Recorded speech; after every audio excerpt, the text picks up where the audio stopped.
In this story, a man believes a baby could save his broken marriage. But what happens instead will change everything.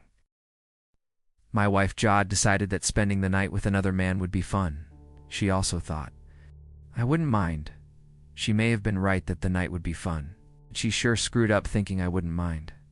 I sat at my desk, sipped my coffee, and smiled. I thought back to the morning with my wife Jad. Her name is Jodelle, but everyone calls her Jody. She was great. We met in high school, and for the most part only dated each other. I say mostly because the few times we had what we called disagreements. We both dated other people but always came back to each other. We gave each other our virginity a month before prom and 2 weeks after my 18th birthday. Her 18th birthday was exactly 1 month before mine. And we were married 9 months after graduation. She was my only sexual partner, and as far as I knew, I was her only one. My cell phone rang. I looked to see if I knew who was calling. I give my business card and get calls from numbers I don't know, so I can't answer them selectively. I hate scam calls. I've gotten calls more than once offering to fix my computer, prove my credit, or get better health care. But I especially hate it when the caller says he or she is calling from the IRS, and that I have a problem with my tax return. They claim that if I don't call them immediately, they will send the cops after me. I can tolerate legitimate calls when honest people are trying to make a living, but I hate con artists and thieves. As soon as I recognize them, start describing to them what I'm going to do after I shove a broom up their ass. After that, they usually hang up quickly anyway. My cell phone rang. Jody's office number popped up on the screen. My first thought was, why is she calling from her office phone and not her cell phone? So I answered, Hi, honey. This isn't your wife, Mr. Taylor. That's my name, Taylor. It's John Richard Taylor III, and as is customary in some parts of the country, being third in line with the same name, I was called Trey. Jad works for an insurance company. I sell RVs and concentrate on high-end carriages. Neither Jad nor I graduated from college, but we think we're doing okay. We live in a house owned by my mother and stepfather and pay no rent while we save money to buy our own place. We like the house and the neighborhood, and to be honest, we're in no hurry to move. My name is Michael Hamilton. I work with your wife. What can I do for you, Mr. Hamilton? Hopefully it's more of what I can do for you. I have information about your wife that I think you should know. Can you meet with me this afternoon, around noon? What kind of information? Is she all right? She was fine the last time I saw her. And as for the information I have, prefer to discuss it in person. Look, Mr. Hamilton, I don't know what kind of joke you're trying to pull on my wife, but I don't have time for this. Just tell her I didn't fall for it, and I'll see her at home. Wait a minute, Mr. Taylor. This isn't a joke, and she doesn't know I'm calling. Meet me. And maybe you can stop her from having an affair? I'll be at Spike's restaurant at noon. It's on the corner of Ryan and Alamo. I'll be wearing a gray suit with a blue tie. He hung up the phone. What the hell had just happened? Complete stranger had just told me I could stop my wife from having an affair if I met him, if that was her joke. I was not in the mood for jokes, so now I'm in a quandary. Do I meet him and fall for the joke? What if it wasn't a joke? At noon, I was standing outside Spike's. A man approached me and asked if I was John Taylor. I assured him I was, and told him we should go inside. He suggested we walk around a bit so no one would overhear us. So we set off. In the direction of Central Park, we had just started walking. And I asked what was the matter. I started working with your wife. 2 months ago, we work in the same section. Almost immediately, I started hearing about her and the man in our section. It took another week or so before I began to see for myself. His name is Stan Morrison, and they go to lunch together almost every day. They make no secret of their friendship and talk openly. Today, most the entire office overheard them talking about where they would go. Tomorrow night, they decided to go to the Hilton because it has a nice restaurant and there is live music tomorrow night. They plan to have dinner and then dance to the live music, then go up to their room and spend the night. He's even called to make reservations. Even as we speak, your wife is shopping for clothes for their date tomorrow night and spend the night together. And how are they going to accomplish that? She's going to tell you the truth. She's convinced that you love her enough to let her experience another man, since you're the only one she's ever had.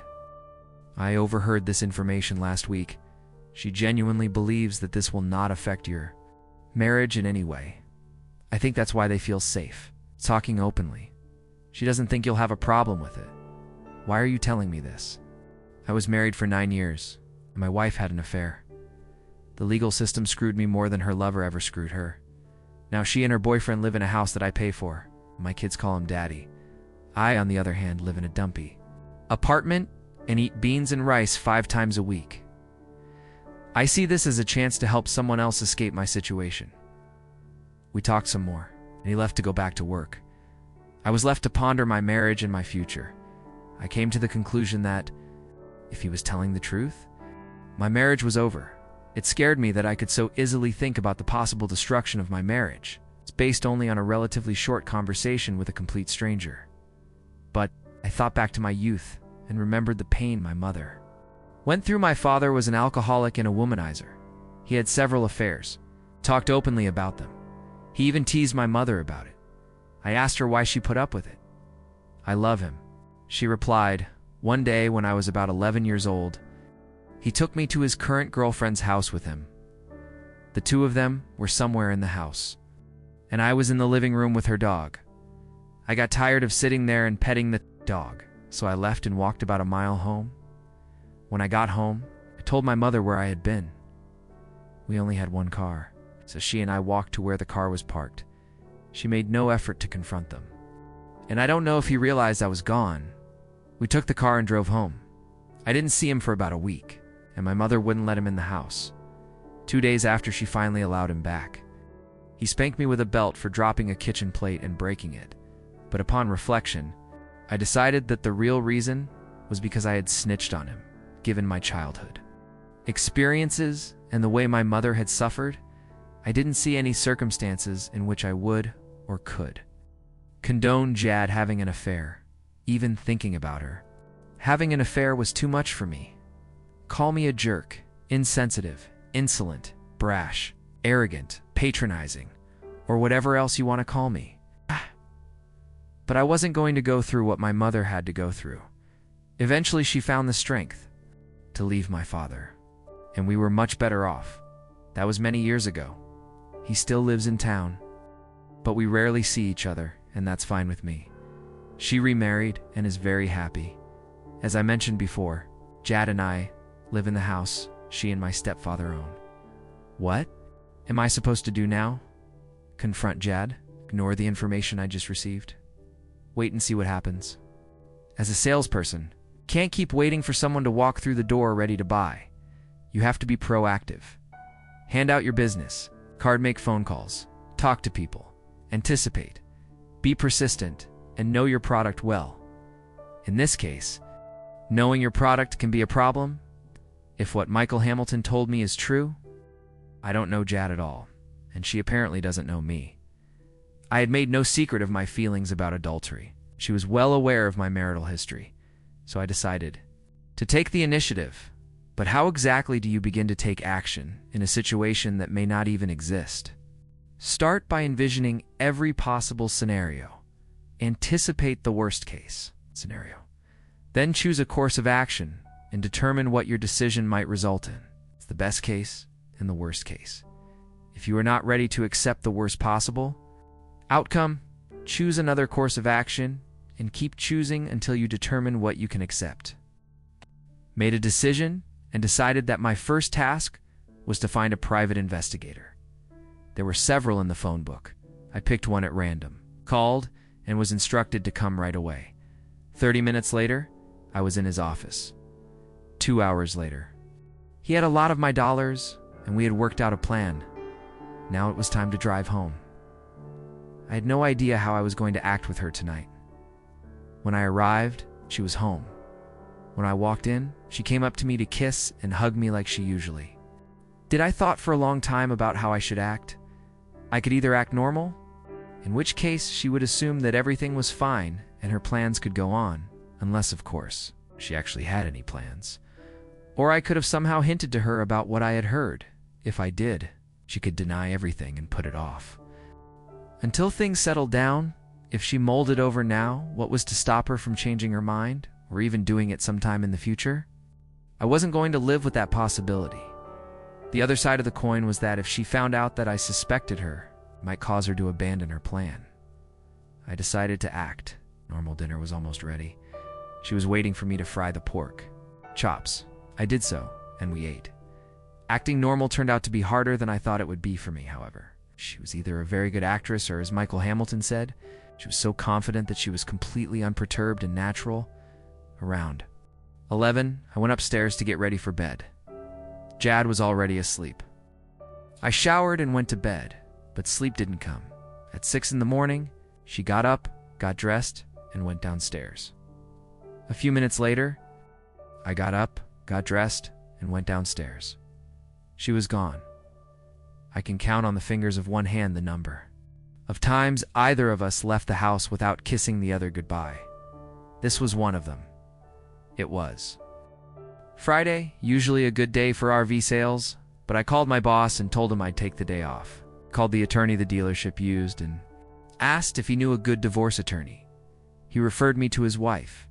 But let me warn you, he said, she can't stand husbands who screw around with their wives. So if you did that, she probably won't take your case. He called her and immediately sent me to her. I told her about my conversation with Michael Hamilton. Her first question was, why I saw fit to contact a lawyer and hire an investigator based only on an unsubstantiated story from a complete stranger. Then told her about my parents and my personal intolerance for adultery or anything approaching it. She recommended that I wait and confirm his story. She also remarked that if Jad was as confident as Hamilton said, that our marriage would not suffer then. She really had nothing to lose by having a little affair. I informed her that I would never tolerate an affair, small or otherwise, and if Jad carries out her plans for tonight, I want her delivered to us no later than Monday. If Hamilton is lying or wrong, I'll have to be prepared to eat a lot of crow, but if he's telling the truth, I'll be ready. Though doubtful, she assured me that the paperwork would be ready, and all it would take was to point out a place where Jad would be served if it came to that. By 1 p.m., I was back at my desk, trying to sell the van to retired people who had been married for almost 50 years at first. I was hesitant to sell a 45-foot motor, home to such an elderly couple, but after talking to them and watching the way they interacted, my doubts disappeared. He acted younger than I did and moved with more agility. In fact, I envied both. His apparent youth and vigor in their relationship. I had been working with them for several weeks, and they now seemed to be ready to buy. They picked out the carriage they wanted, and we drove it down the highway. Their last name was Jacobson. Mr. Jacobson, who was driving the RV, looked comfortable and confident behind the wheel. I had a hard time concentrating on what I was doing, but I enjoyed their chatter as they discussed the pros and cons of owning a motorhome. They were exactly how I wanted Jad and me to be after a long and happy marriage. Finally, I decided to give them a new added incentive. I decided to call it the trade discount. I had never done this before, but I really liked them and added some of my commission as an additional discount. They bought the van and left with smiles on their faces. It was time to go home. I contacted my investigator and was assured everything was ready. At 5:30, I pulled into the garage. Jody's car was parked in its usual spot. I walked inside and smelled no odor indicating that dinner was being prepared. I was as calm, cool, and collected as I could possibly be. I placed the package the investigator had given me on the mantelpiece and, resisting the urge to find her, sat in the chair and waited to see what would happen. The wait was not long. At 4 to 6, she came down dressed to kill. Apparently in the clothes that Michael Hamilton had told me she had bought the day before. She was gorgeous, and she had her overnight bag with her. Wow, you look gorgeous. What's the occasion? One of the guys at work has been pushing for me to go out with him, and I thought it would be fun. What do you mean, go out with him? Like on a date? Yes. What kind of date?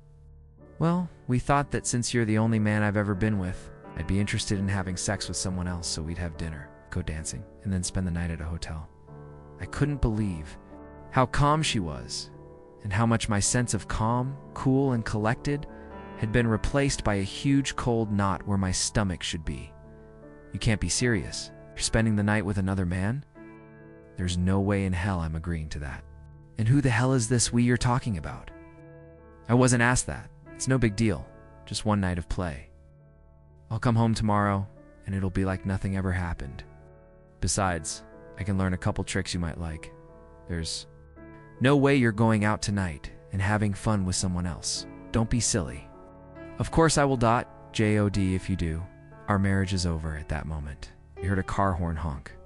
That's him, she said, dying for the front door. I beat her to it. Please don't do this, I said, blocking her path. I have to go. She stepped around me and tried to kiss me. I'll be home tomorrow around noon, and you'll see that nothing has changed. If you get in the car, you'll have nowhere to go back to. Now you're really stupid. Have a nice evening thinking about how much fun I'm having. Tomorrow, when I get home, we can get into it. Good night. She kissed me on her way out the door. I didn't watch her get into the car. I walked over to the fireplace and turned off the recorder. I had placed there. I carried the box of trash bags upstairs. It took me almost 2 hours to remove all evidence that she had ever lived here. I emptied her closet and her part of the bathroom vanity. I even took the few pieces of jewelry she had, her birth certificate, high school diploma, and social security card out of the safe. I carried it all downstairs and set it by the garage door. Then I went through the stairs, gathering her things, family photo albums, school awards, and the bronze statue of Remington's work that she had gotten from her grandfather. I even took down all the little magnets she'd hung on the refrigerator. I stuffed everything in her car. Then I rolled it out of the garage and parked it on the street. I put the keys in the driver's seat. I got into bed and tried to sleep. I couldn't. I just tossed and turned. Finally, I got up and made some coffee, turned on the TV, and tried to watch a nightly Hogan's Heroes marathon while drinking my coffee. For 2 nights in a row now, I couldn't sleep. I felt like a zombie. I was at the car dealership early. By 11, I had completed the deal with the Jacobsons from the day before, and they were driving off the lot in their heavily discounted carriage. I also completed all the financial transactions that I felt were necessary at 4 to 12. I was home and received a new set of house keys from the locksmith. My investigator was also there with copies of the video recordings he had made over the last 18 hours. At 12:30, I was watching the videotape I received from the investigator when I heard the front doorbell ring. I walked to the door and opened it. Hey, sweetie, my key doesn't work. And why is my car parked outside? I stood in the doorway, preventing her from coming in. Your key doesn't work because you don't live here anymore, and your car is parked outside because, since you don't live here anymore, I don't want it parked in my garage. What are you talking about? This is my house. Now let me in. She tried to get around me. I told you last night that if you get in that man's car, you have nowhere to go back to. All your stuff is in your car. You can't be serious. It was just I didn't hear what she said, because I slammed the door in her face. She pounded on the door for a few minutes before I opened it again. If you don't stop banging on my door, I'm going to call the police and have you arrested. I probably couldn't do that, but I had nothing to lose. You can't do that. This is my house. This house belongs to my mother and stepfather. They determine who lives here. They have determined that you no longer live here. Now leave again. Legally, I probably couldn't do that, but I did anyway. I slammed the door in her face a second time and continued watching the tape. After a while, I looked out the window, and she was already sitting in her car. I went to the kitchen to get a drink of water, but changed my mind and had a gin and tonic. I watched another tape as the day went on. I got angrier and angrier. I heard the doorbell ring. Well, not exactly ringing. It was constant and continuous. If it was Jad again, it's in the mood she was in, Sprite would probably rip her open and feed her to the neighborhood dogs. I ran to the door and jerked it open to see her sister Judy standing there, leaning on the doorbell, Jodelle. And Judy, their parents had little imagination. Their brother's name was Jacob. I just looked at her. You're an asterisk, asterisk, asterisk hole. My sister is sitting in my house crying, and I want to know why. Screw those sisters, I thought, slamming the door in her face. Slamming doors was starting to take on a therapeutic effect. I turned to go back to my room, and the bell rang again.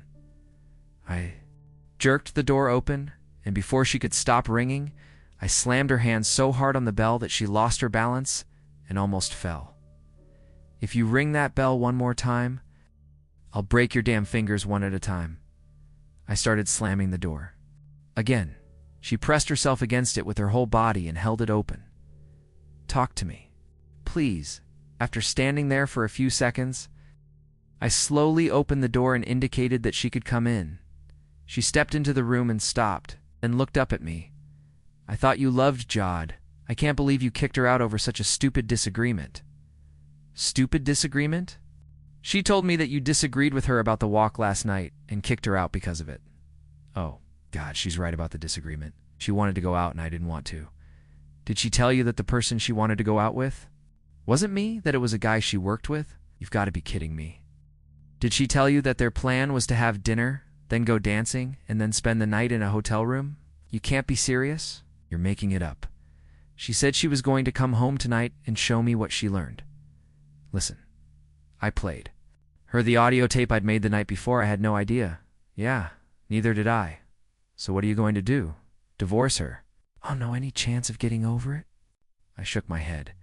She tried to say something else, but I stopped her. Look, Judy, I have no intention of forgiving or forgetting what she did. This marriage is over. Period. She nodded, thought for a couple minutes, then shrugged and stood up. I walked her to the door. She stood there looking at me. I opened the door and escorted her out. All evening and all day Sunday. I did nothing. I ate 2 grilled cheese sandwiches and drank a couple more glasses of gin and tonic. Self-pity was quickly taking over my spirit. There was a knock at the door. It was Judy, who said if I rang the bell one more time, you'd break my fingers. So I knocked. It didn't take long. I've been talking to Jod all day. What you told me is true.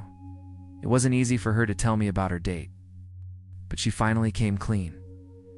What you don't know is that nothing happened. I indicated for her to come through and sit down. I sat down across from her. What do you mean, nothing happened?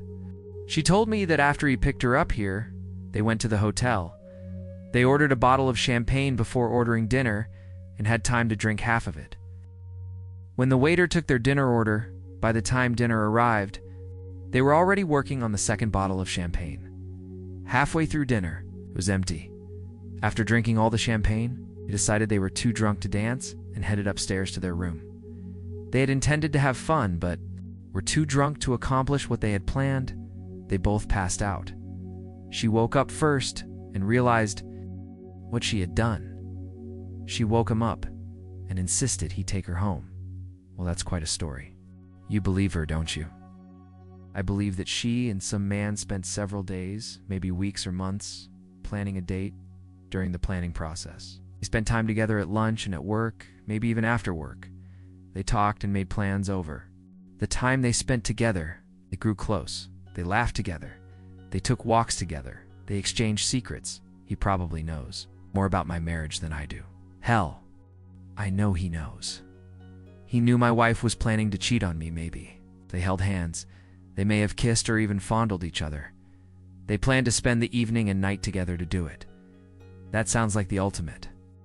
In disrespect and betrayal, not love. She just looked at me.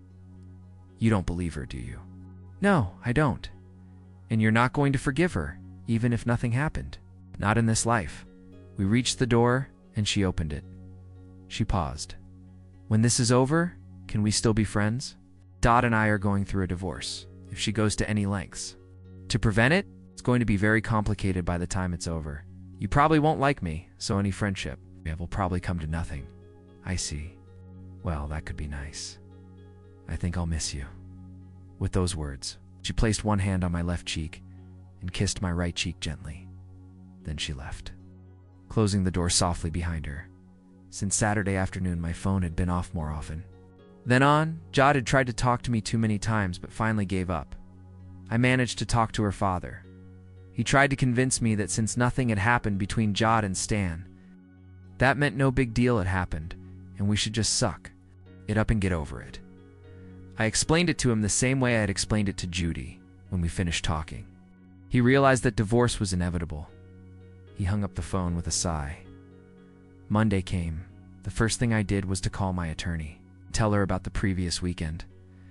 I also told her to serve Jad with a summons. She would either be at work or at her sister's house. I was assured that it would be served by the end of the day. It was a long day. I don't remember what I did. Shortly after 4 in the afternoon, my cell phone rang. I looked to see who was calling. It was Jody's office number. I took a chance and answered it. Trey Taylor, good afternoon. Mr. Taylor, this is Michael Hamilton. I thought you might be interested to know that there was some excitement around here a while back. Yes, sir. Your wife was served with a summons. And after reading the papers, she fainted. An ambulance was called. She was taken to the hospital. As she fainted, she dropped the papers. After the paramedics left, Stan Morrison picked up the papers and looked them over. Then he almost fainted. If the situation had not been so serious, it might have seemed funny, but I saw no humor in the destruction of yet another marriage, and had no sympathy for either of them. I'll keep you posted on the events that take place here. You do that? My phone rang again. It was Judy. Hello. Jody's been taken to the hospital, so I just thought you might want to know. No, I'm not the least bit interested in her or her health. Are you really that cold-hearted, Trey? All my cold hearts are directly related to your sister. I told you as early as yesterday that things were going to go south. This is only round 1. The next few weeks went as well as could be expected. Jod tried to talk to me many times, but I was unwilling to listen to her. Both her father and mother tried to get me to talk to her. I refused them both. My mother spent a lot of time trying to make me feel better. I kept telling her there was nothing wrong with me, but she insisted there was, and tried even harder. Michael Hamilton called. It's almost every day. He was fun to be around. He was the only one who knew what I knew about Morrison. JOD came to work but just sat in her seat, except when she was meeting. With her lawyer, Jod and Morrison never spoke to each other, at least not in front of anyone else. Me. I was just stalling. Our lawyers set up a meeting. It was to be attended by 2 lawyers, Jod and me. It was the first time I'd seen her since I kicked her out. I couldn't help but notice that she had lost a little weight and looked a little haggard. I was surprised to see Judy there. Jody's lawyer asked if everything was okay. I looked at her. Are you sure you want to be here? I'm here for Jod. That's not what I asked, I know, but I need to be here. I told the lawyer I had no objection to her staying. Jod had already seated herself at the table. So everyone else sat down. Her lawyer began. Mrs. Taylor categorically denies the alleged adultery and asks that the divorce petition be dismissed so that she and her husband can work to save the marriage. She agrees to counseling, if that will help. My attorney and I looked at each other and smiled. My lawyer said, if there was no adultery, could Mrs. Taylor explain her actions that night? We all looked at her. I'd be happy too. I'll start by saying that a gentleman friend of mine came to pick me up. Does your friend have a name? My lawyer asked. Of course, but his name doesn't matter. Nothing terrible happened, so there's no reason to involve him in this case. I left the house and got into his car. We drove to the hotel. She went on to repeat almost word for word what Judy had told her. And, of course, what Judy had told me: champagne, dinner, more champagne. In the room and too drunk to have fun? That's my word, not hers. Both passed out, slept through the night, came home the next day, and her husband kicked her out. Oh me, poor misunderstanding me. I made a mistake. I love my husband, and I want him to forgive me so we can have children and grow old together. I looked at Judy, who was scrutinizing every word and nodding in agreement. Okay, my lawyer said. Let's assume that everything you said is true and no sex took place. Was there any fondling or groping during the evening? Anything that wouldn't pass the husband test? Absolutely not, declared Jad with conviction. Judy nodded and smiled. My lawyer looked at me. I looked at her. A remote control lay in front of me. I picked it up and pressed play. A screen dropped down from the ceiling. It showed an image of Jad approaching Stan Morrison's car in our driveway. He got out of the car, walked over to her, and opened her door. As she approached the car, they kissed. A long, heartfelt kiss. They got in the car and drove off. I pressed pause. Lie number 1, said I to the room. Everyone was sitting a little more upright now.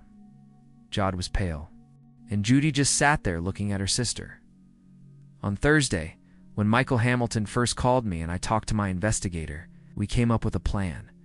Videotape Jody's every move on Friday night, starting with Stan Morrison's arrival at our house. From Hamilton's information, we knew where the date was to take place, and we knew they had already booked a room. We even knew the room number. But we didn't know if he could sneak into the room. They had booked and videotaped the whole thing. As it turned out, he could. You also said there was no inappropriate touching or caressing. Is that correct as well? Yes. A little hesitantly, I pressed play a second time. We watched as the happy couple followed the waiter to their table in the Hilton's dining room. Morrison's hand rested on Jody's ass. Line number 2, J.O.D. looked around the room. Her lawyer was busily reading the divorce petition, and Judy suddenly found her fingernails delightful and scrutinized them intently. The video continued. J.O.D. and Morrison ordered a bottle of champagne. They had no sooner finished the first glass than they jumped up and headed for the elevator. It cost me $1,000 to get my investigator access to their suite before check-in, and for minutes after the couple entered. Jad was entertaining him. At that moment, Jad screamed and ran out of the room, followed by Judy. I pressed pause. It seems my client has not accurately recalled all the events of that evening. I'll talk to her and get back to you, said her attorney. She gathered up her papers, slipped them into a folder, and hurried after the two sisters. The lawyer and I chatted for a few minutes, and I headed back to the dealership. Shortly before closing time, Judy walked in and slowly approached my booth. I just sat there. She stood for a while before asking, "May I sit down?" "Help yourself, Silence." "You knew, didn't you?" "Knew what?" "When I came to your house that first Saturday, you already knew they were sleeping together." "Yes, I watched the video before you came in, and I can promise you they weren't sleeping around that much. They were doing it, Judy. She's my wife, and she let herself do it."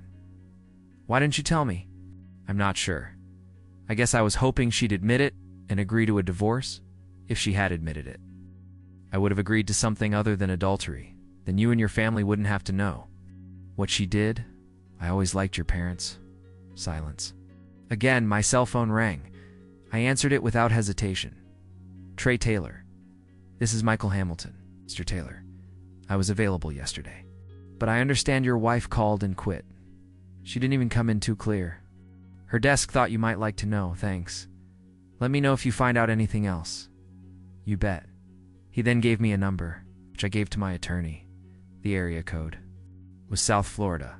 I decided to make the call. "Hello. Hi, Judy. This is Trey."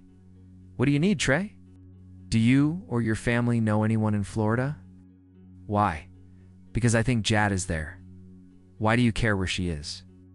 "Because I want a divorce, and to speed up the process, she has to get the papers and sign them." "When are you going to ask?" "Ask what?" "Where?" "In Florida. Does she live?" "I don't need to ask. My lawyer is working on finding her even as we speak. Maybe I can save him the trouble. She lives in Fort Lauderdale. Why are you telling me this now? Why didn't you tell me before?" Over the next few days, she and I talked several times. She gave me Jody's address and told me that she had spoken to Jad and informed her that the divorce papers were ready. I gave the address to my attorney, who almost immediately sent Jad the divorce papers. Judy and I decided that Friday night we would go out to dinner and then come back to my house and watch the video. She didn't fail to point out that revenge entertainment was off the table. If that was my plan, I should forget about it. She wasn't going to sleep with her brother-in-law, period. Thursday morning, I was at work and received another call from Michael Hamilton. Hello. Mr. Taylor? Thought I'd bring you up to speed on current events. Stan? Morrison just quit his job. He didn't give any notice. He just walked in, cleared his desk, told his boss, and left. He told one of the office staff that he was moving to Florida. Well. That's interesting. Thank you, Mr. Hamilton. I appreciate what you told me, by the way. How are you doing? Very well. Thank you for asking. My wife confessed to the theft and pleaded guilty. She'll get a light sentence. But her boyfriend is facing quite a long stay in jail. Hopefully he'll do his time every day as some big guy's girlfriend. I laughed. We chatted for a couple more minutes and ended the conversation. Then I called Judy. Hi, I was just thinking about you, she said when she answered. How? Long have you known that Stan Morrison was moving to Fort Lauderdale? To this day, I don't think she knew I knew his name. There was a long silence. Judy, how long have you known Trey? How long? Few days. How many times have they seen each other since she moved in? Trey, listen, how many damn times have they seen each other since she moved in? There was a short pause. 4. She's been here twice. He's traveled there twice. They've seen each other 4 times that you know of. And you were okay with knowing she was still having fun with that? And you were okay with her coming back to me after all that? Trey, she's my sister. And I ended the conversation. My phone immediately rang. It was Judy. I ignored that call and the next 3. I sat in my cubicle for a couple of minutes and then went out to the repair shop. I enjoyed talking to the mechanics and watching them work on the vans. One of the mechanics was a good friend of mine. He had retired last year from the army because of an injury he received in Iraq. His left leg was torn off below the knee, and he lost 2 fingers on his left hand. He and my boss were the only 2 people at the dealership who knew about my situation. We went outside, sat down at the employee picnic table, and I brought him up to speed. I can arrange for it not to make it to Florida if you'd like. No, neither one is worth going to jail over. Just want to get rid of her. I can arrange that too. I laughed. Nah, living with myself is punishment enough. We talked some more. Until we heard over the loudspeaker, Trey, call line 4. Trey line 4. I went back to my cubicle. Trey Taylor. Trey, please don't hang up. I hung up and walked over to the receptionist. I turned onto my street and saw Judy's car parked in front of my house. I pulled into my driveway and into the garage. The garage door closed before she got to it, so she went to the front door and knocked. Apparently, she still remembered my threat about what I would do if she rang the bell. I entered the house through the garage and made my way into the kitchen. She was still knocking. I decided to open the door. You're not welcome here. Trey, listen. I closed the door in her face. I didn't slam it shut this time. I love Italian food. So I heated up a frozen dinner of spaghetti and meatballs and headed to my bedroom. By 10 p.m. I was asleep. The next morning, I showered, shaved, got dressed, and headed to work. Judy was waiting for me.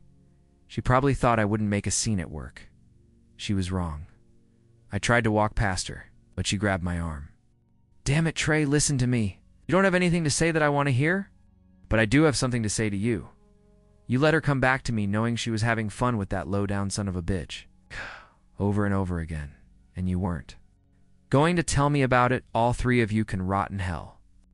It was a long time before I saw her again, but she occasionally talked to my mother. So now, the entire dealership was aware of my situation. It was going to be a long day. I hung around the dealership for a couple of hours, trying to figure out what I should do next. I managed to get through the day and headed home. My mom called and invited me over for dinner. I went. She made Italian food, of course. She, my stepdad, and I enjoyed the food and most of the evening.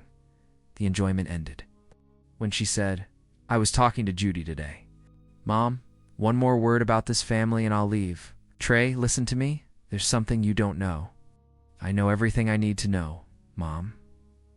Jad cheated, and I'm divorcing her. Good. That's a good thing. She cheated, and you're divorcing her. But what are you going to do about the baby? Oh, Mom, you're not going to fall for that, are you? There's nothing to fall for, Trey. She's pregnant. I talked to her myself when she was here. You what? I literally jumped up. I saw her, and she told me she was here. You didn't tell me. Trey, she asked us not to. So you listened to a certified cheater and disregarded your own son's feelings? We thought you needed a little more time to forgive her? Forgive her? Have you lost your mind? Have you forgotten what it's like to live with a cheater? Honey, things are different now. It's a different world. People are freer to try new things. I jumped out of the house. Was I really living in some universe where everything was upside down? My mother had been through hell with my father, cheating time after time, and now she was telling me that cheating might be okay for my wife.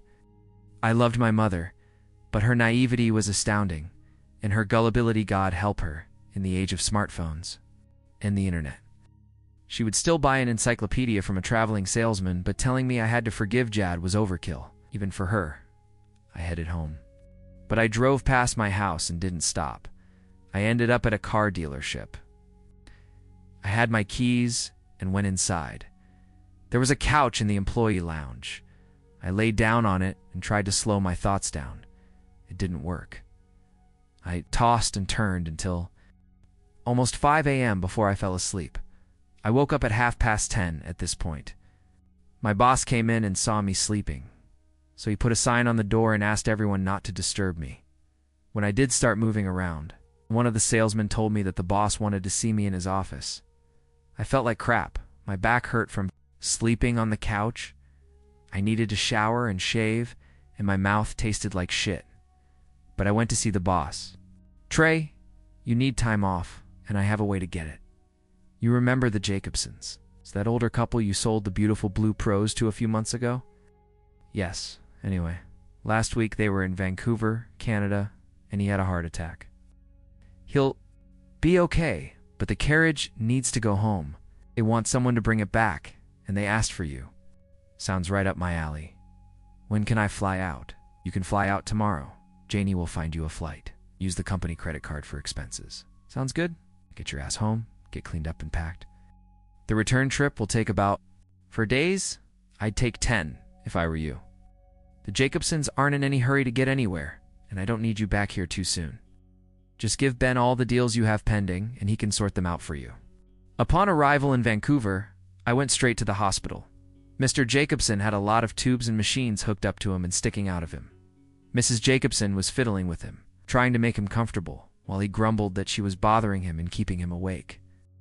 They both had smiles on their faces. It was obvious that they just wanted to be near each other and seemed grateful for it. I stood like that for a few minutes, watching them contentedly. I realized I was smiling for the first time in a long time. Mrs. A. Jacobson looked up and saw me. Trey, it's good to see you. She gave me a hug. Hi, Trey. How was the flight? Picked up Mr. Jacobson.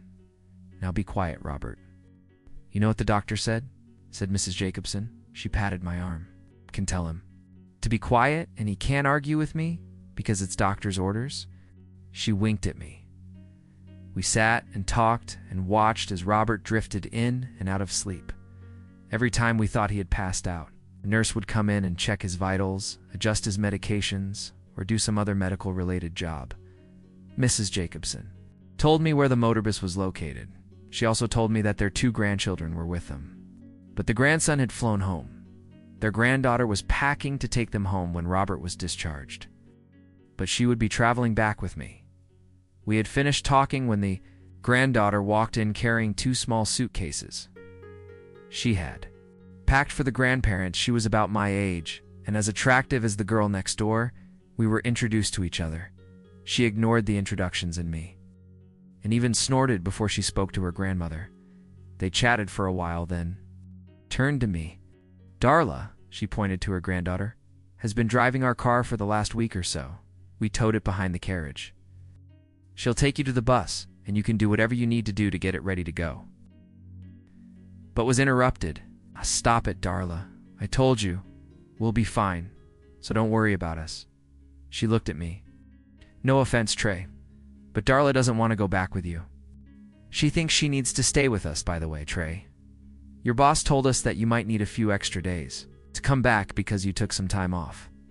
You might want to consider traveling through Yellowstone. We promised Darla we'd drive through it on the way home. I'll see what I can do, Mrs. Jacobson. We started to leave. Oh, Trey, here's the letter authorizing you to get the bus across the border.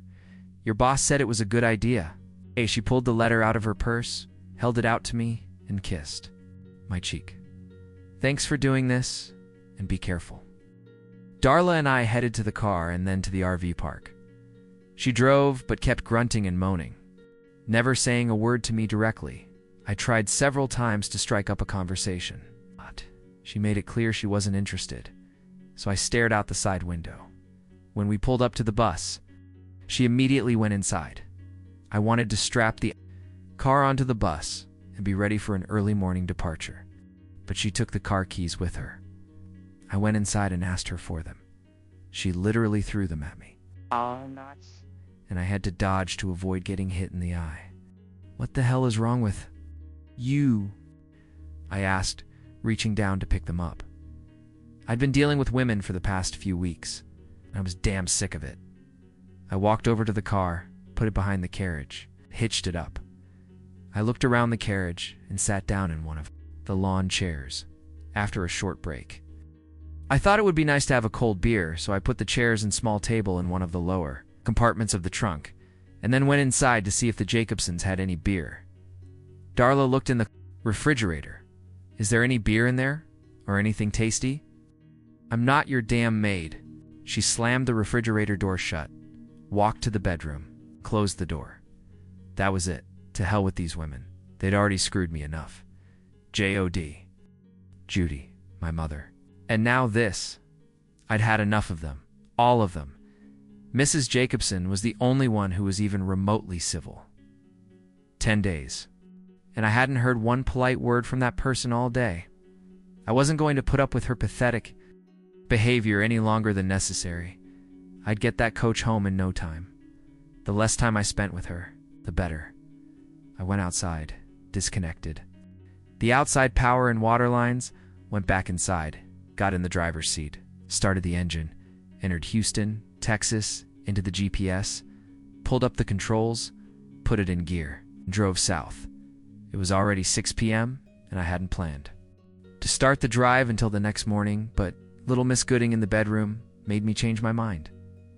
By 8 p.m., I had crossed the United States border and gone through customs. She had to step outside to do so, after which she returned to the bedroom. The fuel tanks were full, so I had 200 gallons of diesel. The big engine wanted to pump and pump, which we did at 7 the next morning. We were in Burley, Idaho. I had stopped twice during the night to make coffee and sandwiches. I was more than a little tired. I felt, rather than saw, the attitude of the little miss. She sat in the passenger seat and stared out the windshield. After a few minutes, she spoke. I'm hungry. Is there anything to eat? At her one word, my fatigue evaporated and my desire to get this trip over with as soon as possible increased. Remembering what she'd said to me the night before when I'd asked if she had anything good to eat, I replied, I'm not your damn maid. I pressed down on the gas pedal. She gave me a glare and then stormed back into the bedroom, a little before 9. I really needed to piss, so I stopped by a rest area. I went into the restroom on the bus and peed. When I got out, she had already opened the front door and was getting off the bus. If you get off the bus, you can't get back on because I'm leaving. I sat back down and pressed the button to release the parking brake. I put it in gear just in time for her to storm back into the bedroom. By noon, my ass was aching. Driving 18 hours straight wasn't the best idea. I pulled into another parking lot, parked between two 18-wheeler trucks, and lay down on the couch. I passed out almost immediately. I woke up to the hum of a diesel and the sensation of motion. I sat up and looked at the clock. I had been asleep for 5 hours. Miss Attitude was in the driver's seat. We were driving fast. I got up and walked over to where I could look over her shoulder after watching for a couple of minutes. I decided she knew what she was doing. Apparently her grandfather had taught her well. I made a cup of coffee, sat in the passenger seat, and sipped. 2 hours and not a word. Good. however. I was starting to get concerned about the fuel situation. We had been driving for about 25 hours at an average speed of 60. We had traveled about 1,500 miles at 8 miles per gallon. We had burned almost all of our fuel. Decided to bring up the subject. We should probably stop at the next parking lot to get gas. No response. I'm sorry, but we may need fuel. I took care of that while your sorry ass was snoring. She was full of surprises. This girl, I went back to the couch and soon fell asleep again. I didn't see her go to the bathroom, eat, or drink. She must have had time to do everything while I slept. For another 3 hours, I slept while she drove. I was impressed with her ability to drive and control her bladder. Finally, she pulled into a truck stop in Duma, Texas, parked. It was a little after 10 in the evening. She got up, and I watched as she made a sandwich, grabbed a soda from the fridge, and disappeared into the bedroom. That was my cue to drive. So I did, after making 2 chicken salad sandwiches and brewing a thermos of coffee. I got in the driver's seat and headed for Houston. I stopped once during the night to take a leak and buy some Cheetos and coffee at 8 in the morning. I pulled into the parking lot of the Houston dealership. I needed to sleep, but I also wanted to use the restroom, so I opened the door and went downstairs. It was the first time I had gotten off the bus since we went through U.S. Customs. When was that? A week ago? Of course not, but it felt like it. It had actually been less than 40 hours. My butt was dragging. But at least I was done with Little Miss Attitude. I used the restroom normally reserved for our customers, because I really needed to go. I got out just in time to see Jacobson's car pulling out of the gate. The driver's window was open. The middle finger was hanging up in the air. I returned the greeting. It was almost time for the staff to arrive, so I decided to make coffee in the employee break room. As I walked in there, I felt the couch calling my name and I answered. I didn't move until 3 in the afternoon. I got up, yawned, scratched my butt, walked out the door. There was a note written on it in large letters that said, "If you wake up, see your boss." I walked down the hall and knocked. "Come in," I entered. The other employees are getting tired of you monopolizing the break room. I yawned. I got a call this morning from Mrs. Jacobson. I scratched my ass again and sat up. It was a deep, very interesting conversation. A pause. She wanted to know how you did it. I was in a hurry to get back, so I made myself drive too long and too hard. "Oh, we know how you got home." She was curious to know how you did it without killing her granddaughter. What? Apparently the granddaughter is a real pain in the ass and doesn't seem to care at all about other people's feelings.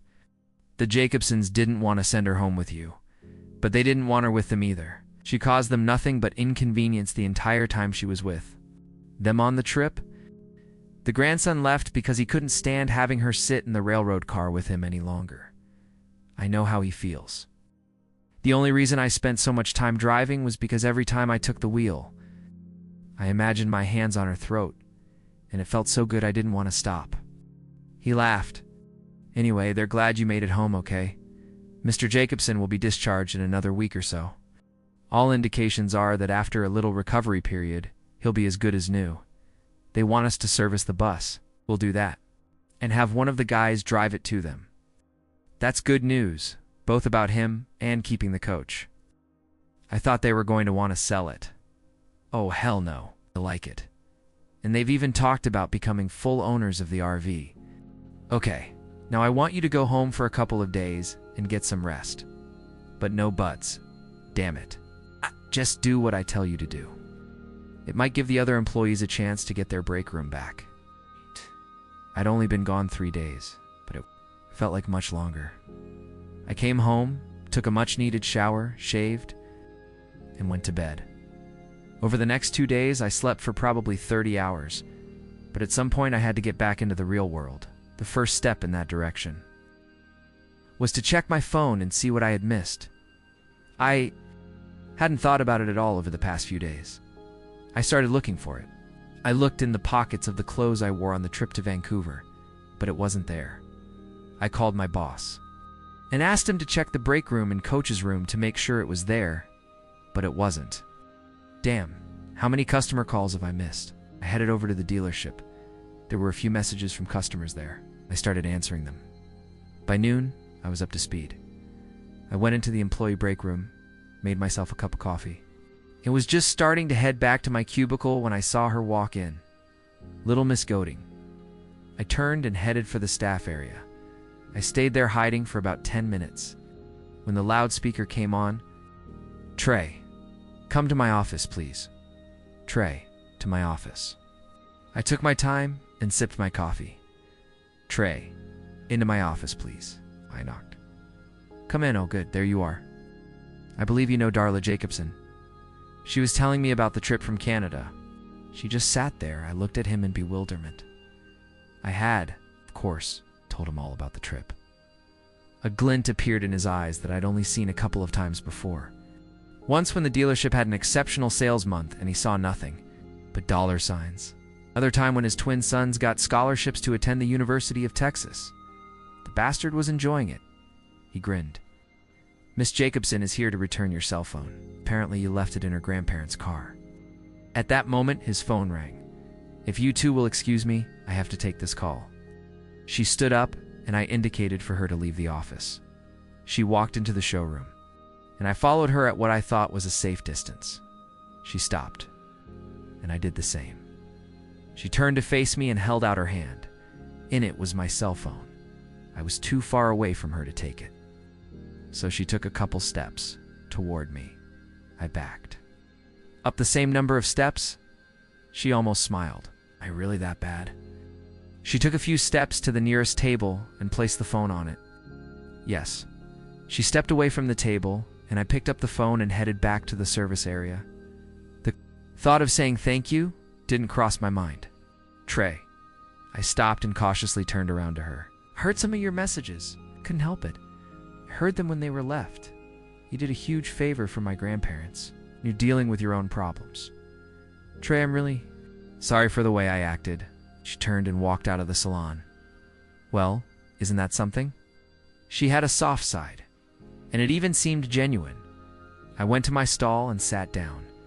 It had only been a couple of minutes when there was a heavy rumble from outside. I looked toward the street and saw that at least 2 cars had been hit.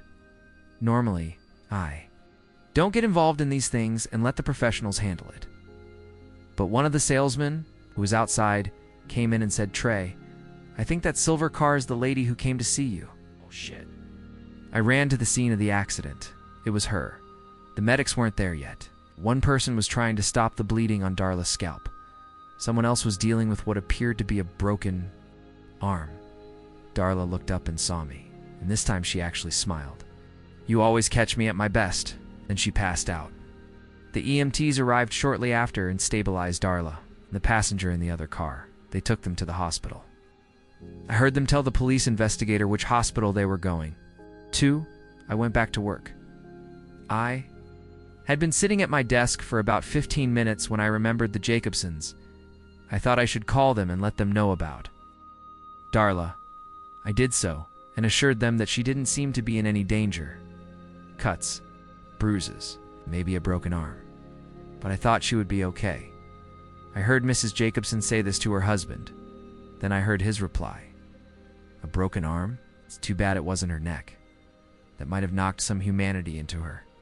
After the husband had been sufficiently punished, Mrs. Jacobson asked me if I would call Darla's parents and let them know. She gave me their number. I called. Then I remembered my cell phone.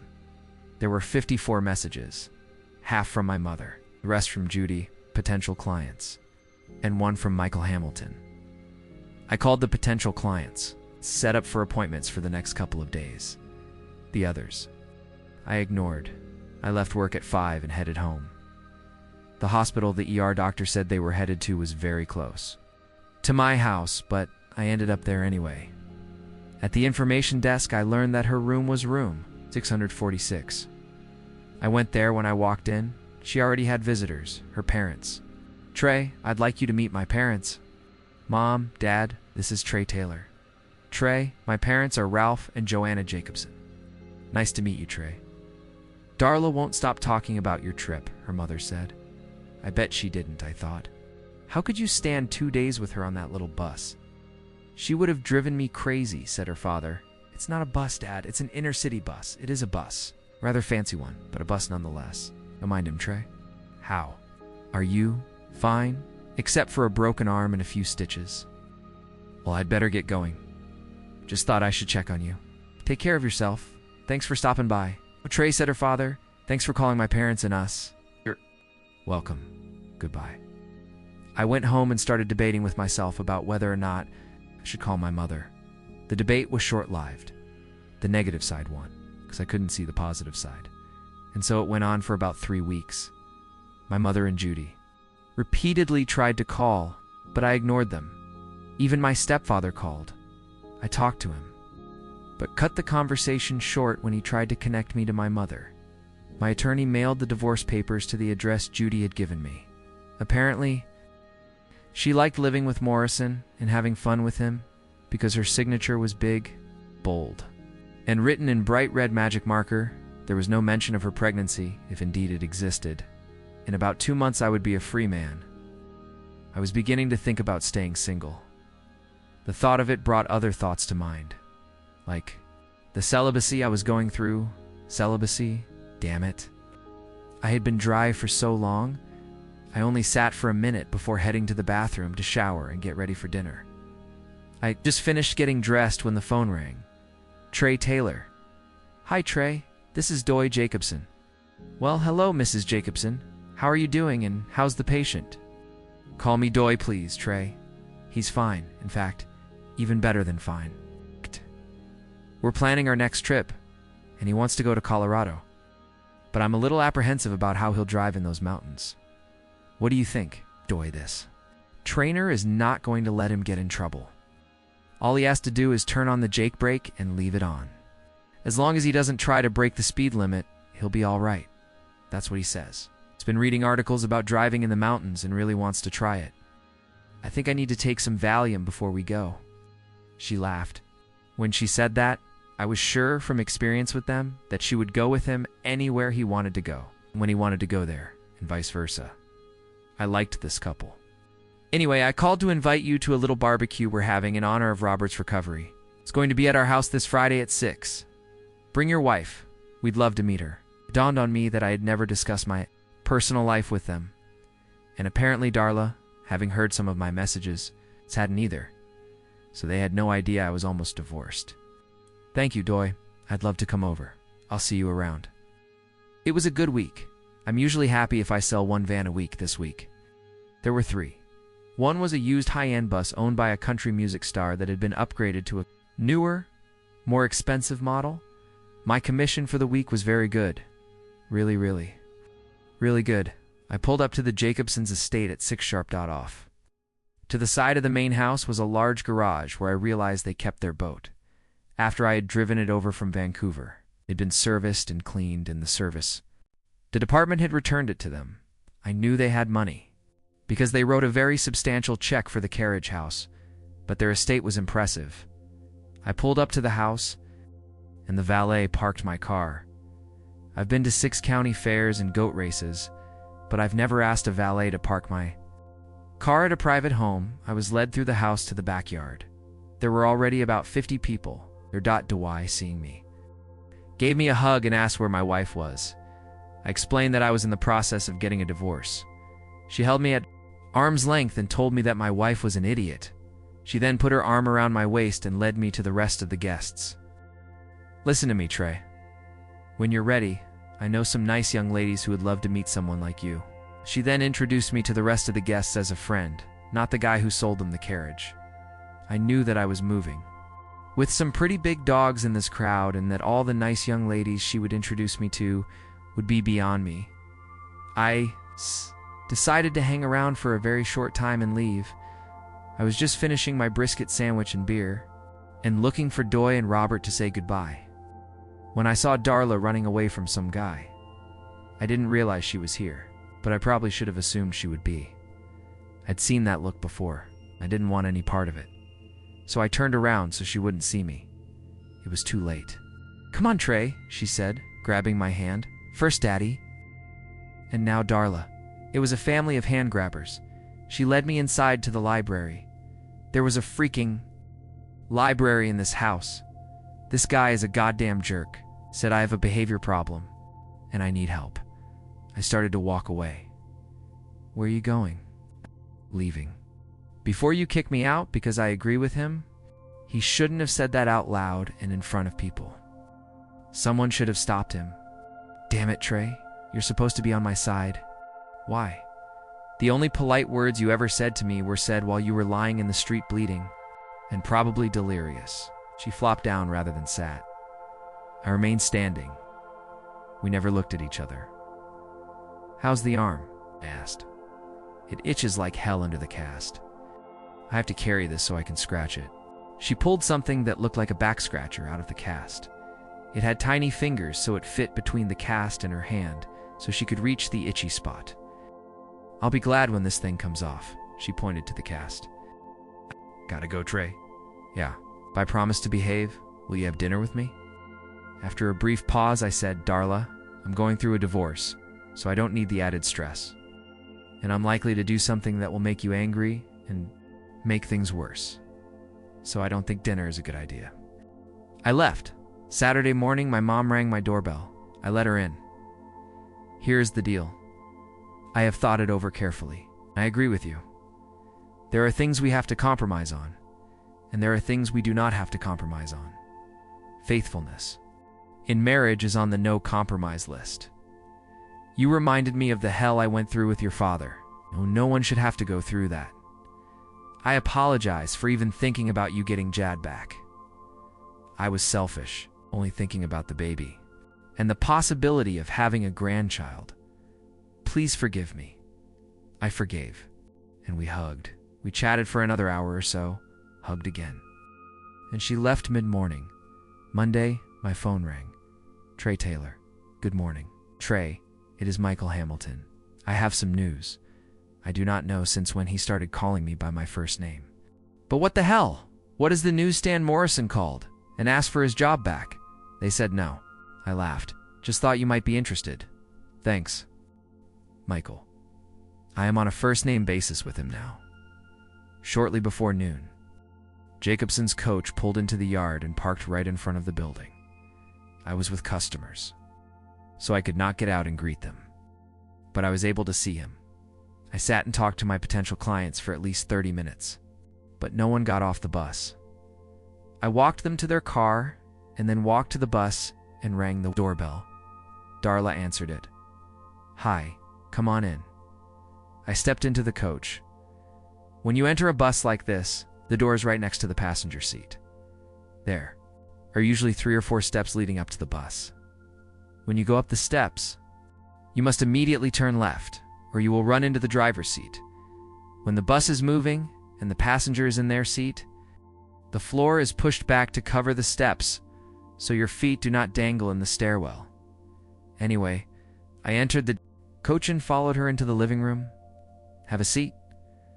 I sat down. The wonderful smell of lasagna wafted from the oven. There were 2 wine glasses on the kitchen counter. She handed me one of them and took the other for herself. She held out hers to me, indicating that we should clink. We did, and both took a sip. It was a very good Chianti. I had not said anything until then. She leaned her back against the stove and recoiled from the heat. Then she moved back a little and leaned her back against the counter. She took a rather large sip. You said you could not have dinner. I thought I could have lunch. I also thought I might embarrass or upset you in public. So I thought this would be more private. I asked my grandparents if I could use a coach. When I explained the reason to them, they thought it was a good idea. He just made me promise not to drive back when I got mad. Notice I said when, not.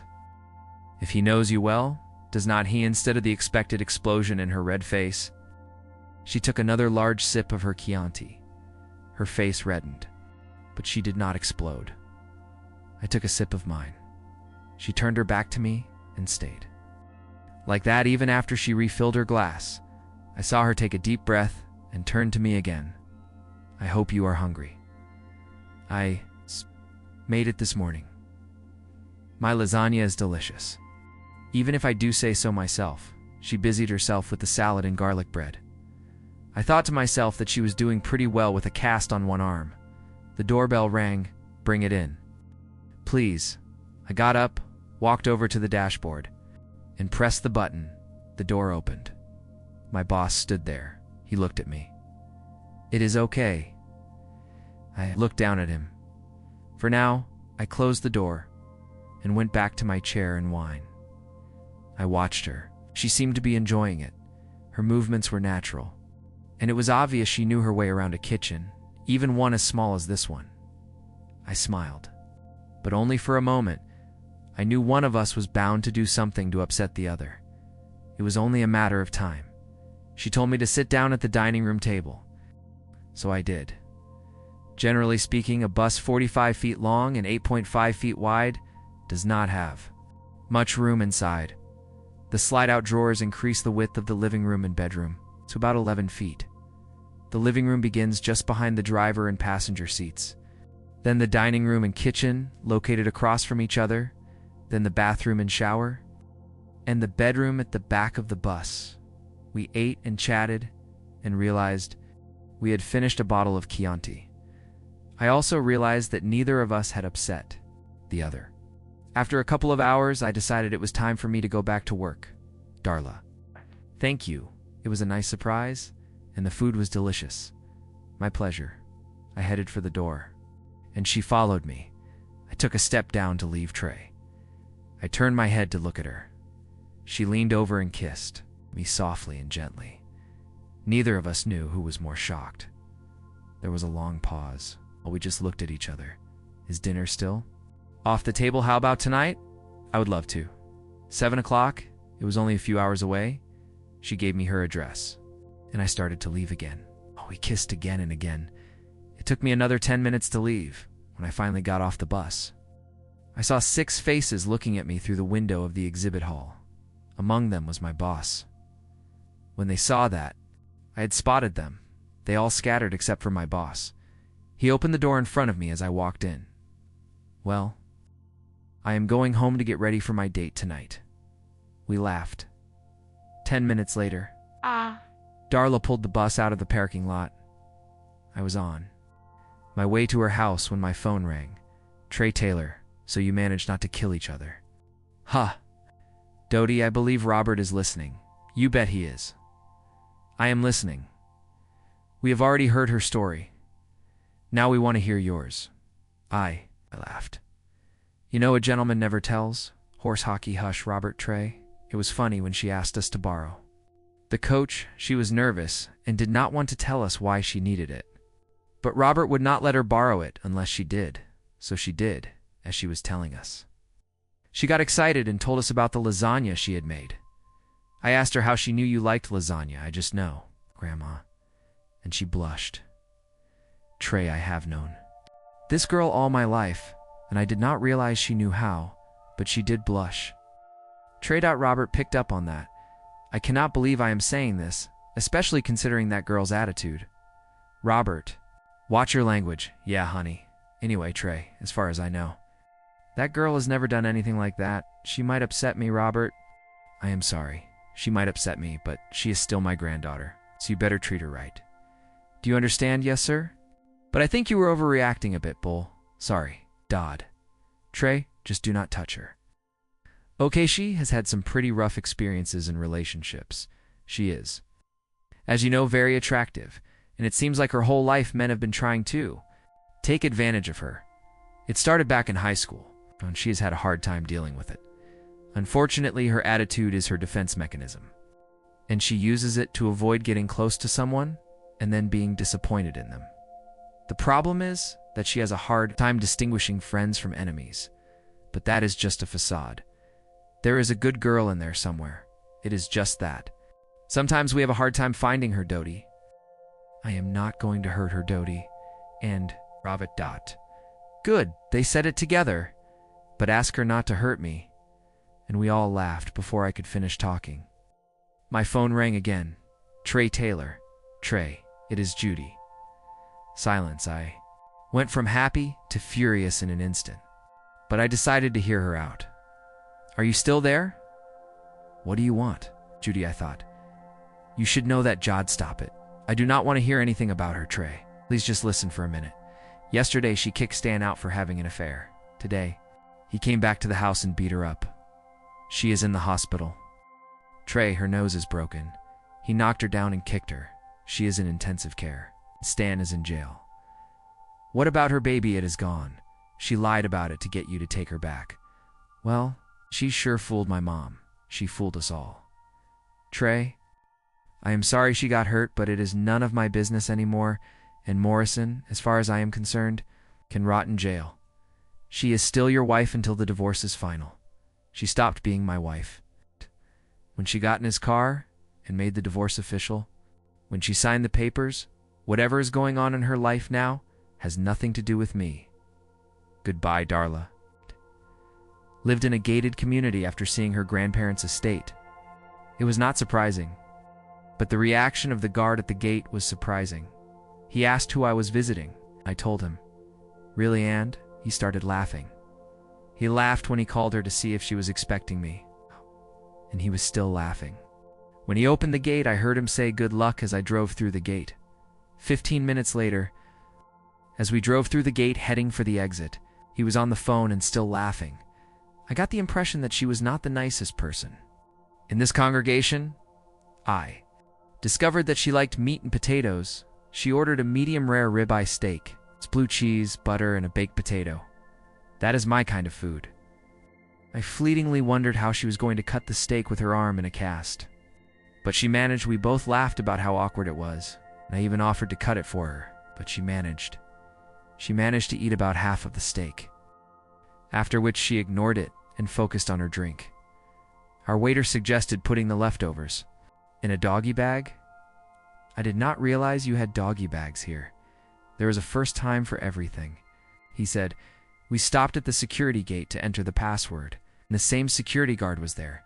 Instead of laughing, he made a surprised look on his face. I commented to Darla, I do not have many dates, and he is not used to me coming home.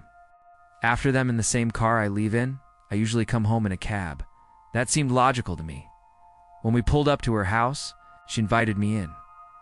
What would you like to drink? Cajun and tonic. We sat and sipped, barely speaking. Finally, she stood up and walked over to me. She gave me a hint. I got her point, and we got down to it. I think we should spend more time getting to like each other. Do not wan, so we did.